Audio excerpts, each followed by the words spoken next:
우리 시간 함께 나눌 말씀은 신약성경 사도행전 20장 28절부터 32절까지 말씀입니다. 신약성경 사도행전 20장 28절부터 32절까지 말씀입니다.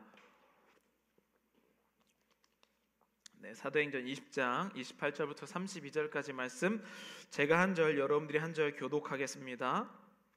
28절입니다. 여러분은 자기를 위하여 또는 온 양떼를 위하여 삼가라. 성령이 그들 가운데 여러분을 감독자로 삼고 하나님이 자기 피로 사신 교회를 보살피게 하셨느니라.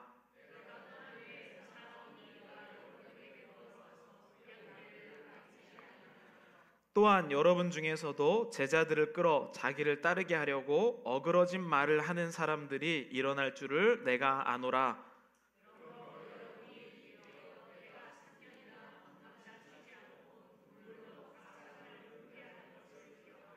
함께 읽겠습니다. 지금 내가 여러분을 주와 및 그 은혜의 말씀에 부탁하노니 그 말씀이 여러분을 능히 든든히 세우사 거룩하게 하심을 입은 모든 자 가운데 기업이 있게 하시리라. 아멘. 오늘 사도행전 20장 28절부터 32절까지 말씀 제목은 순교자에서 가룟 유다로, 순교자에서 가룟 유다로라는 제목으로 함께 말씀을 나누고자 합니다. 저희가 이제 그 사도행전에 나타난 성령의 역사를 지금 반년 넘게 계속 금요 예배 시간에 뭐가 있어서 반년 넘게 하다 이제 마지막 11번째 시간을 맞이하게 되었는데요. 사도행전에서 나타난 특별히 성령께서 주도적으로 역사하신 사실에 대해서 우리가 함께 보았습니다. 그 중에 마지막으로 사도행전 20장 28절부터 32절에 있는 말씀, 성령께서 여러분들을 감독자로 삼고 하나님이 자기 피로 사신 교회를 보살피게 하셨느니라 라고 하시는 이 성령의 역사에 대해서 우리 함께 말씀을 나누도록 하겠습니다. 여러분들 그 18세기, 그러니까 1700년대에 보면요, 미국 교회사에 아주 중요한 사건이 있었습니다. 영적 대각성 운동이라고 하는 사건이 두 번, 1차와 2차, 1739년, 40년 이렇게 일어나게 되는데요. 그 18세기라고 부르는 1740년대 영적 대각성 운동을 이끈 두 인물이 있습니다. 아마 많은 예화들 중에서 등장하는 인물들인데요. 조지 휘필드와 조나단 에드워즈라는 이 두 사람입니다. 여러분들 아마 많은 예화들을 통해서 조지 휘필드나 조나단 에드워드에 대해서 들어보셨을 텐데요. 이제 종교개혁이 16세기, 17세기 이렇게 지나가고 18세기 1700년도가 되면 인류 역사 가운데 계몽주의라든지 이성에 대해서 눈을 뜨는 시기가 오게 됩니다. 그때에 이 신앙의 도전을 받게 되는데 그 신앙의 도전을 받을 때에 일어났던 역사가 오히려 영적인 대각성의 부흥이 일어났다는 겁니다. 그 중에서 두 명의 아주 훌륭한 인물들에 대한 이야기가 많이 있습니다. 첫 번째 사진을 한번 보여주시면요, 이분이 누구일까요? 사진을 보면 잘 아시기가 어렵겠죠. 이분은 조지 휘필드입니다. 이분은 1714년에 태어나서 1770년에 돌아가신 분인데요. 영국 출생이고 영국에 있을 때 감리교를 창시한 존 웨슬리와 함께 홀리 클럽이라는 곳에서 함께 신앙생활을 하다가 미국으로 와서 말씀을 전한 분 중에 한 명입니다. 그런데 이분이요, 1739년에 야외 설교를 시작한 이래로 죽을 때까지 56세로 죽게 됐는데요. 대중 집회, 바깥에서 집회를 한 게 1만 8천여 번, 굉장히 1만 8천여 번이나 집회를 인도했고 총 1억 명 이상의 사람들에게 거듭남의 설교를 했다고 합니다. 계속해서 이제 순회 설교를 다니게 되는데 스코틀랜드를 14회, 아일랜드 2번, 미국에는 7번 방문을 하게 됩니다. 그 중에서 미국에 두 번째 방문한 게 1740년이었는데 그때 1차 대각성 운동이 미국에서 시작이 됩니다.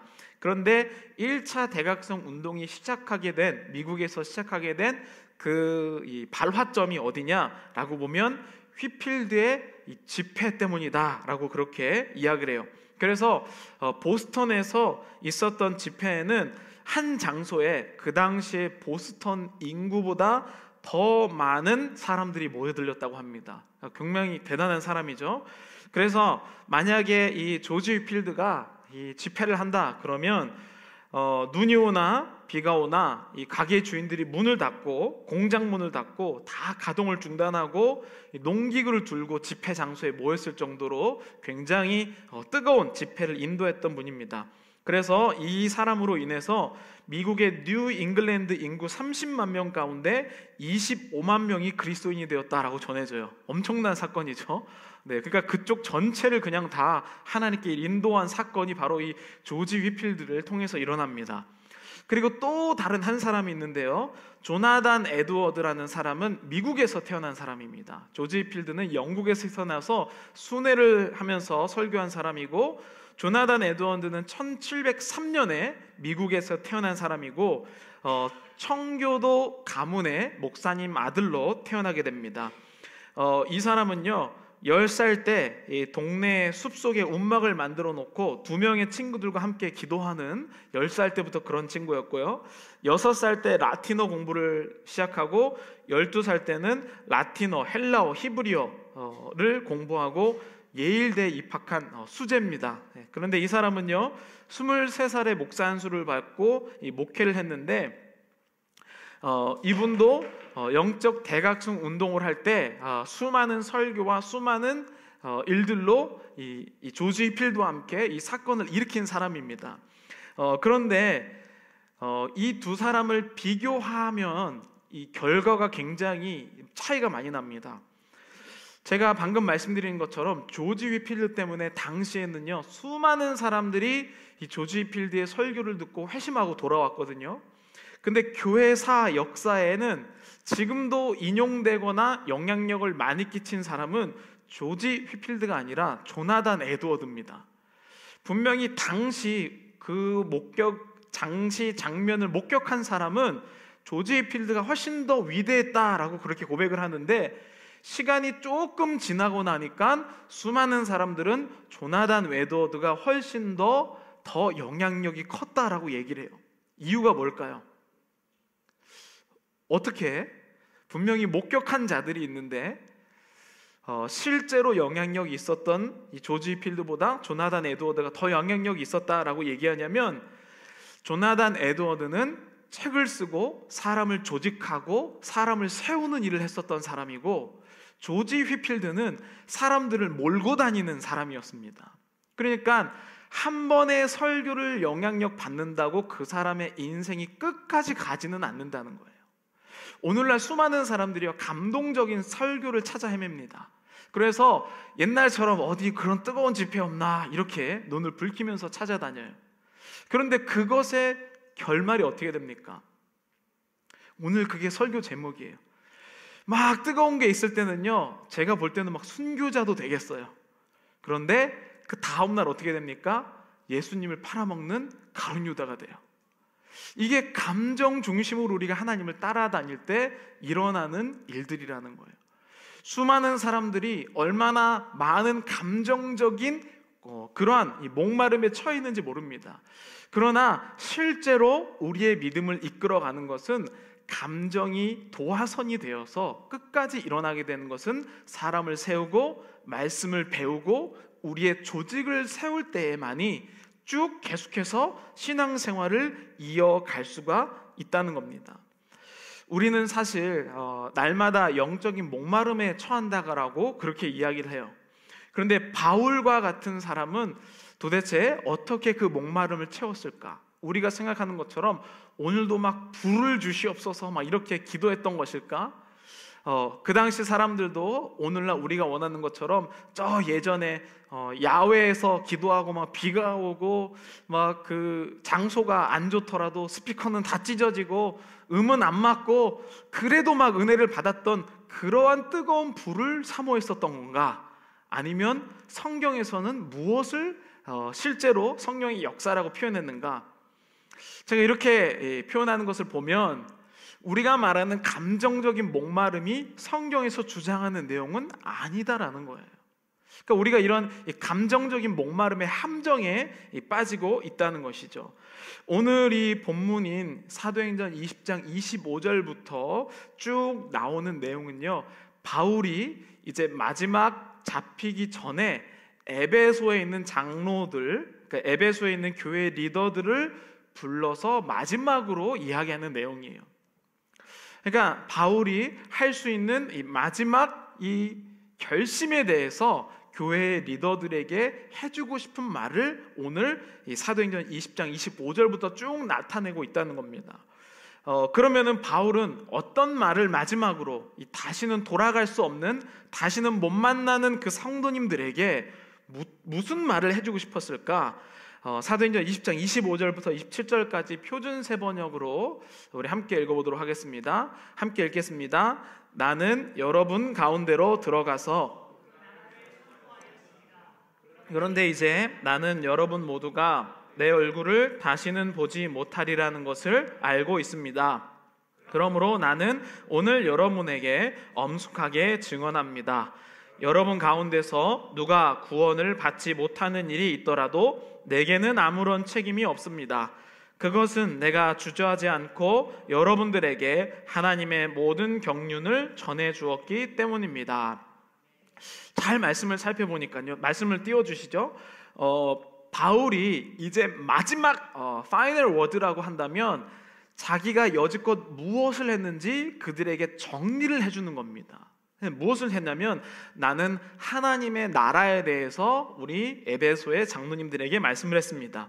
이제는 제가 다시 못 보게 될 텐데, 여기서 말하는 것은 좀 이상한 얘기를 해죠. 26절에 보면 누가 구원을 받지 못하는 일이 있더라도 내게는 아무런 책임이 없습니다. 조금 강하게 얘기를 해요. 그 이유가 뭐냐면 27절에 그것은 내가 주저하지 않고 여러분들에게 하나님의 모든 경륜을 전해 주었기 때문입니다. 이게 무슨 뜻일까요? 바울이 이제 더 이상 이 육체적으로 그들에게 가까이 가지 못한다는 것을 알게 되었어요. 그리고 나서 바울이 해주는 말은 뭐냐면, 내가 여지껏 피와 땀을 흘리면서 3년 동안 여러분들에게 전한 하나님의 말씀으로 복귀해야 된다는 거예요. 어떤 어려운 일이 일어날 때 자꾸 감정에 치우치지 말고, 그때 바울과 함께 기도했을 때 이랬는데 라고 하면서 섣부른 추억의 감정에 기대지 말고 하나님의 말씀으로 돌아가지 않으면 반드시 무너진다라고 바울이 책임져요.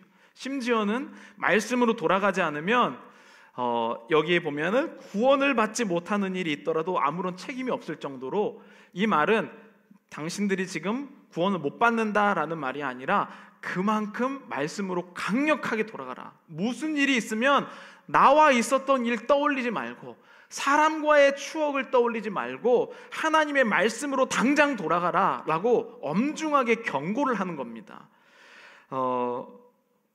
바울은 정말 열심히 가르쳤는데, 그가 가르쳤던 것이 뭐냐면 하나님의 말씀을 보는 법을 가르쳤어요.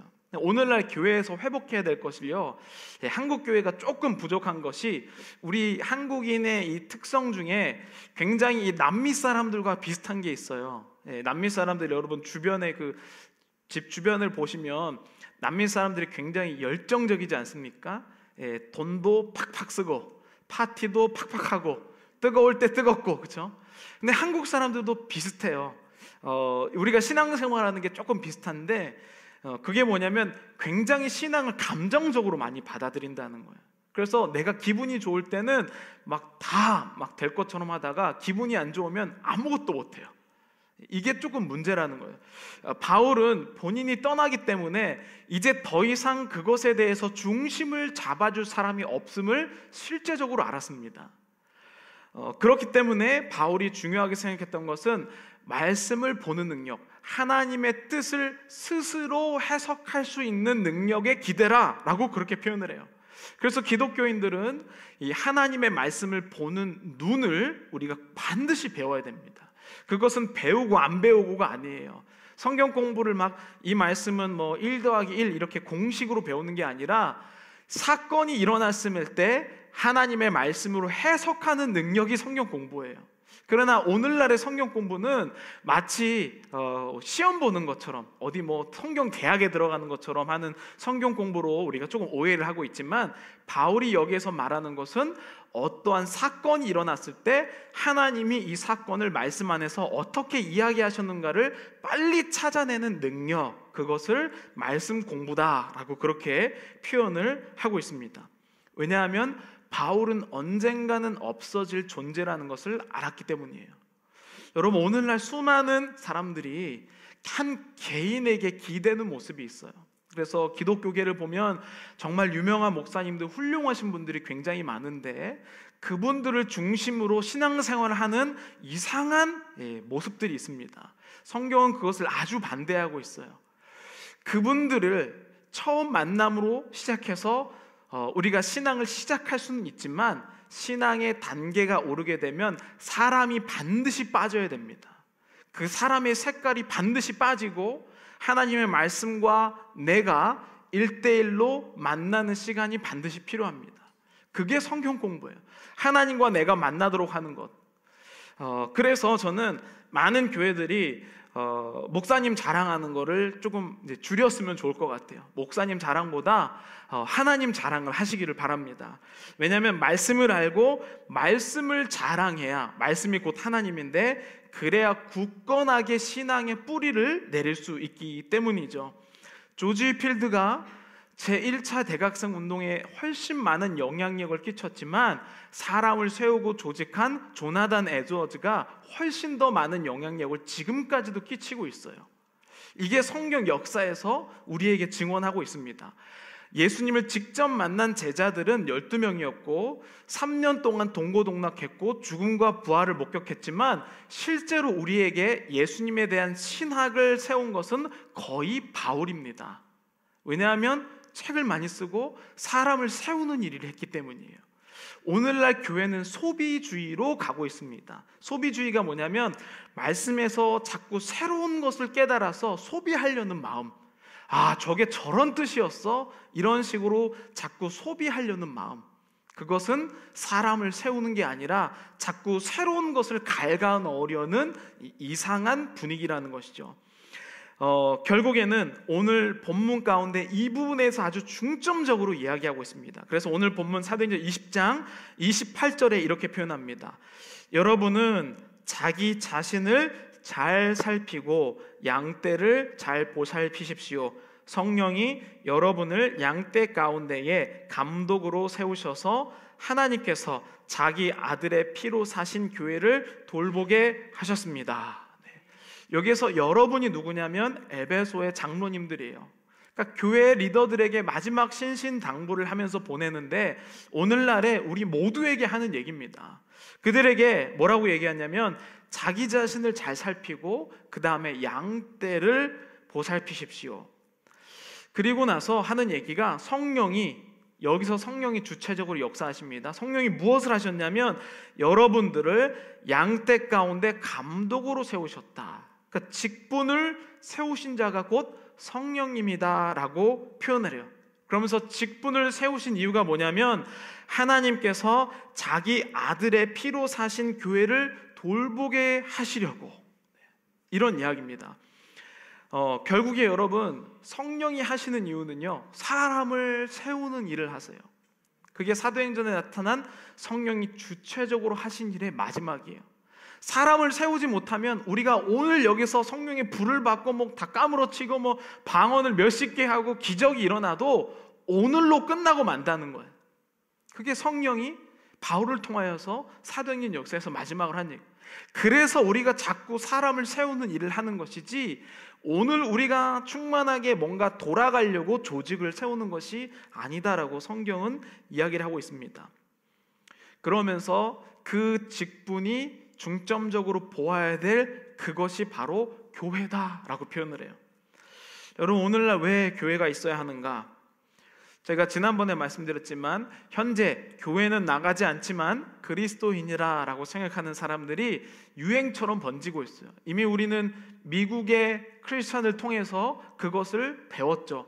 미국에 있는 많은 사람들은 본인들은 크리스천이라고 하지만 교회를 안 가요. 그런 비율이 제가 알기로는 35%라고 미국 교회 리서치에서 나왔습니다. 그러니까 나는 하나님을 믿는데 교회는 안 다닌다고요. 오늘날 한국 교회도 지금 리서치에 의하면 거의 30% 정도가 똑같은 비율로 나는 크리스천이지만 교회는 안 가는 사람이다라고 지금 이 통계 결과에 딱 2달 전에 나왔죠.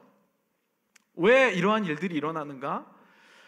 교회 그리고 조직, 사람을 세우는 것, 직분, 이러한 것들을 제대로 이해하지 못하는 사람들의 특징을 여러분들이 한번 잘 보시면 오늘 본문이 명확하게 이해갑니다. 가나안 성도라고, 그래서 거꾸로 하면 안 나가해서 가나안 성도 아닙니까? 그런데 이 가나안 성도들의 특징이 뭐냐면요, 오늘 설교의 제목처럼 신앙생활을 해요. 뭡니까?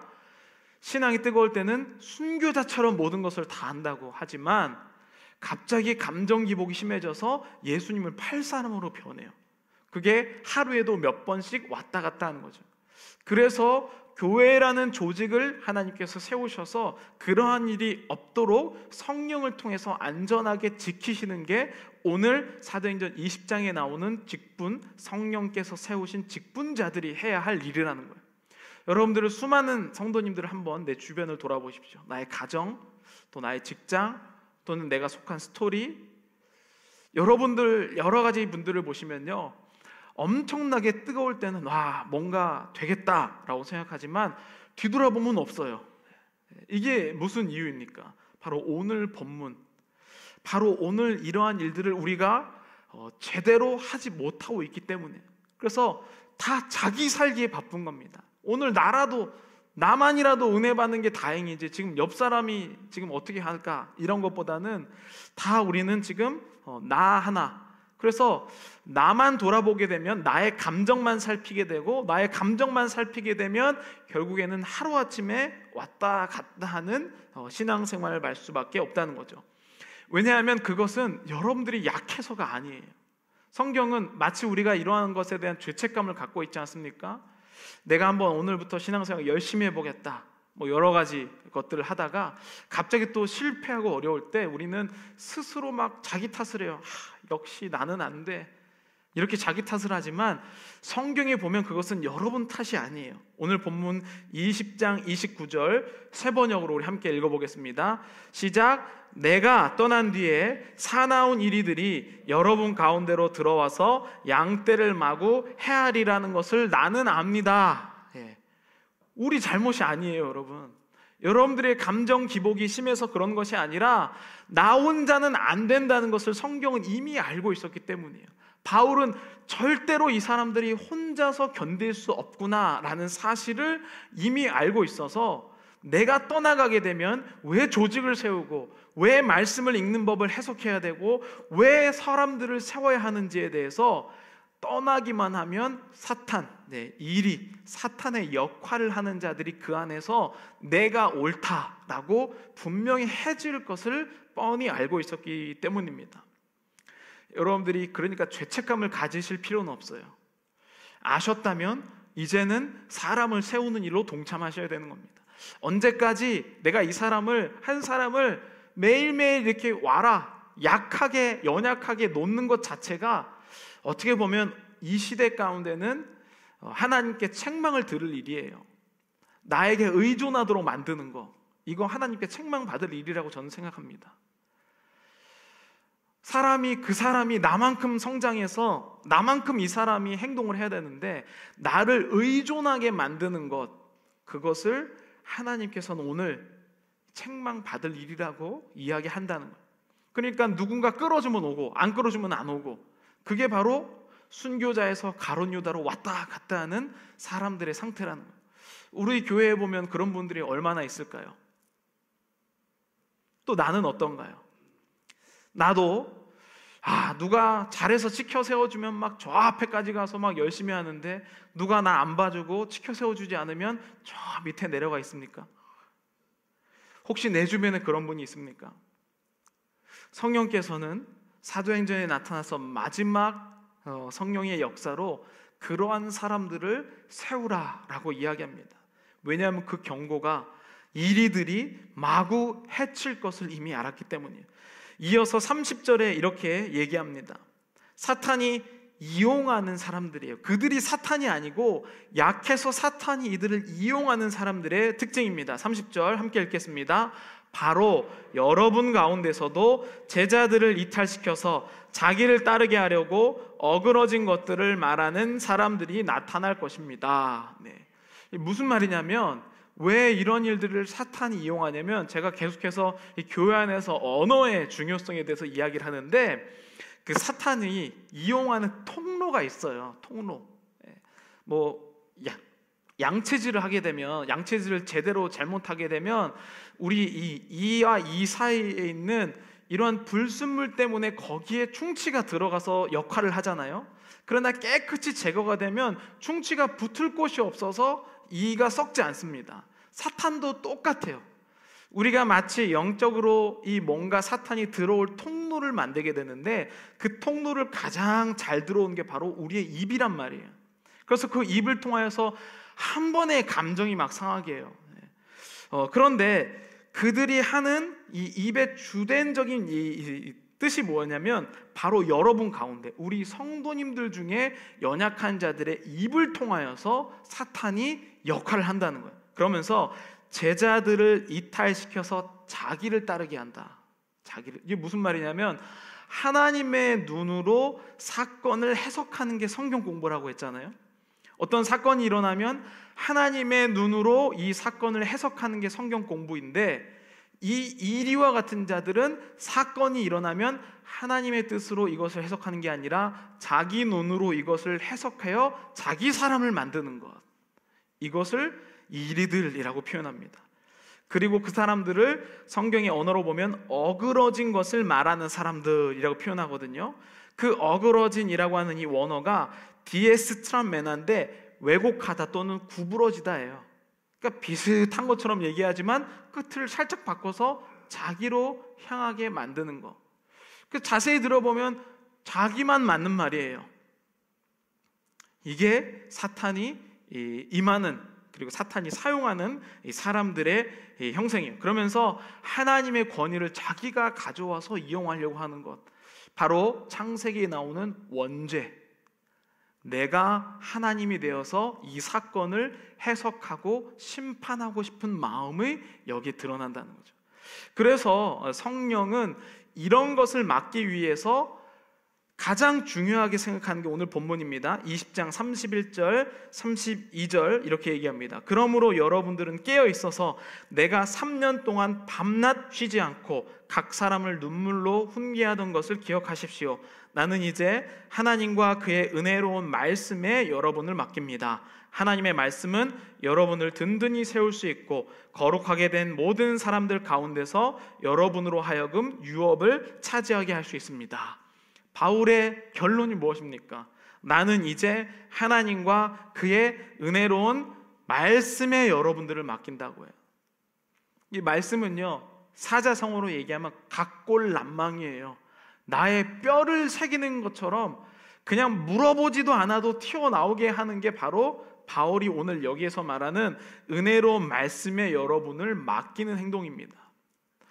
종합해보자면 성령께서 사도행전에서 마지막 하셨던 것은 바울이 이제 에베소의 장로들을 마지막 떠나면서 했던 일에 성령이 역사하는 모습을 볼 수가 있는데요. 그 역사하는 모습은 결국에는 하나님의 이 말씀을 지도자들에게 해석하는 능력을 주시고, 그 말씀에 사건이 일어나면 마치 군대에서 훈련하듯이 탁 치면 바로 하나님의 뜻이 무엇인지 알 수 있도록 지속적으로 훈련하고, 그것을 하기 위해서 세운 지도자들을 성령께서 세우셨다는 거예요. 그것이 모인 무리들이 바로 교회라는 거예요. 그러니까 교회를 세우기 위해서 지도자가 필요한 게 아니라 사람들이 쓰러지지 않도록 하기 위해서 필요한 게 교회다라고 성경은 이야기를 하고 있는 것입니다. 그래서 직분을 세울 때 엄청 신중해야 돼요. 이걸 할 수 있는 사람이 직분자가 되어야 돼요. 직분자는요, 그냥 묵묵히 자기 할 일을 하는 사람이 아니에요. 관계를 맺지 못하면 직분자라고 보기가 어렵죠. 오늘 여기에서 보면 그래서 직분자라고 부를 때에는 성령이 세우신 것을 일단 믿어야 되고 말씀을 가르칠 수 있는 능력이 기본적으로 있어야 됩니다. 이 어떤 한 사람이 본인에게 물어봤을 때 하나님의 뜻이 무엇인지 해석할 수 있는 능력이 기본적으로 갖고 있어야 되는, 그리고 그 위의 것은 특수 기술입니다. 그러니까 모든 이 직분자들, 모든 사람들이 교회 안에서 우리가 해야 될 것은 탁 치면 하나님 뜻, 탁 치면 하나님 뜻 나올 것을 기억한다는 거죠. 근데 이것을 하지 않으면 어떤 일이 벌어집니까? 감정의 기복이 심해진다는 거예요.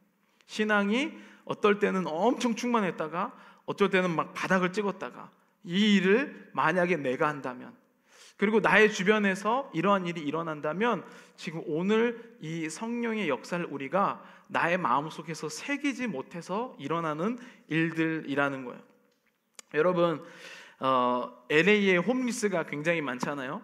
근데 이 홈리스에도 종류별로 나뉩니다. 저희 집 앞에 있는 이 홈리스는요, 일단 그 거실이랑 방이 구분되어 있거든요. 그래서 그것도 매번 바꿔요. 그리고 이사도 다니고 뭐 이렇게 막 바꾸거든요. 굉장히 오래됐어요. 반년이 넘었어요. 그런데 여러분 아시다시피 그냥 길바닥에서 자는 사람은요, 오래 못 있습니다. 그냥 노숙을 해도 노숙과 이 캠핑의 차이가 엄청 나거든요. 신앙생활을 하는데 우리는 마치 그냥 노숙하듯이 해요. 오늘은 여기가 좋습니다. 여기에서 막 뜨겁게 은혜 받겠습니다. 다음날 되면 하나님 없이 막 살다가 또 다시 막 뜨겁게, 그것이 없는 이유가 바로 오늘 말씀에서 나오는 교회의 직분과 성령이 세우시는 그 말씀으로 회개하고 복귀하는 이러한 기본이 우리 가운데 없다는 것이죠. 여러분, 그런 의미에서 올바른 공동체를 세운다라는 것은 하나님의 뜻이 너무나도 궁금한 공동체예요. 여러분들이, 우리 인생의 사건은 누구에게나 펼쳐집니다. 하나님 잘 믿는 사람은 뭐 걱정과 고난이 없이 그냥 가는 것이 아니죠. 하나님을 잘 믿는 사람들에게도 고난과 아픔이 찾아옵니다. 그런데 오늘 이 본문을 제대로 이해한 사람은 고난과 아픔이 찾아왔을 때 여기에서 하나님이 하시는 뜻은 무엇일까라고 고민하면서 그 말씀을 살펴보는 자이고, 만약에 신앙생활을 우리가 감정적으로 하고 있다면 왜 하나님은 나한테 이런 고난을 주실까라고 원망하는 자, 이 두 개가 굉장히 크다는 거예요. 오늘 여러분들의 마음은 어떠십니까? 나는 왜 나한테 이런 일이 벌어지냐라고 원망하고 고민하는 자입니까? 아니면 여기에서는 또 하나님이 어떤 뜻이 있을까라고 기대하는 자입니까? 사건은 똑같이 벌어지지만 우리의 감정이 아니라 하나님의 말씀과 성령께서 교회를 세우시는 그 직분을 통해서 우리는 업앤다운 하는 신앙이 아니라 하나님께서 부어주시는 그런 기쁨의 신앙으로 간다는 겁니다. 그것을 세우는 것이 바로 공동체를 기대하는 이유예요. 여러분, LA 여러분들을 많은 분들이 교회의 부흥에 대해서 굉장히 갈망하고 꿈꾸시는데, 부흥이라는 것의 가장 기본적인 형태가 바로 이것이에요. 오늘 여기 와서 막 죽도록 기도하고 24시간 하고 이런 것 너무 소중하지만, 그것을 발판으로 사람을 세우고 성령께서 직분을 세우고 말씀으로 언제든지 상황을 해석할 수 있는 사람을 세우는 줄 아는 사람이 많은 게 부흥된 공동체죠. 그렇다면 나는 지금 어디에 서 있습니까? 우리 함께 마지막 찬양하시면서 우리의 마음을 결단하실 텐데요, 사람들은요, 우리의 신앙을 감정의 기대기를 굉장히 원해요. 그래서 이 믿음이라는 것을요, 막 어떨 때는 막 뜨겁게 막 눈물을 흘리면 막 신앙이 있는 것이라고 생각해요. 여러분, 막 뜨겁게 눈물 흘리고 나가서 실제 생활로 돌아가시면 뭐 문제가 해결됩니까? 그 정도의 문제 해결을 성경은 이야기하고 있지 않죠. 우리의 본질이, 문제를 바라보는 관점이 바뀌는 내가 여기에서 바로 나타난다는 것입니다.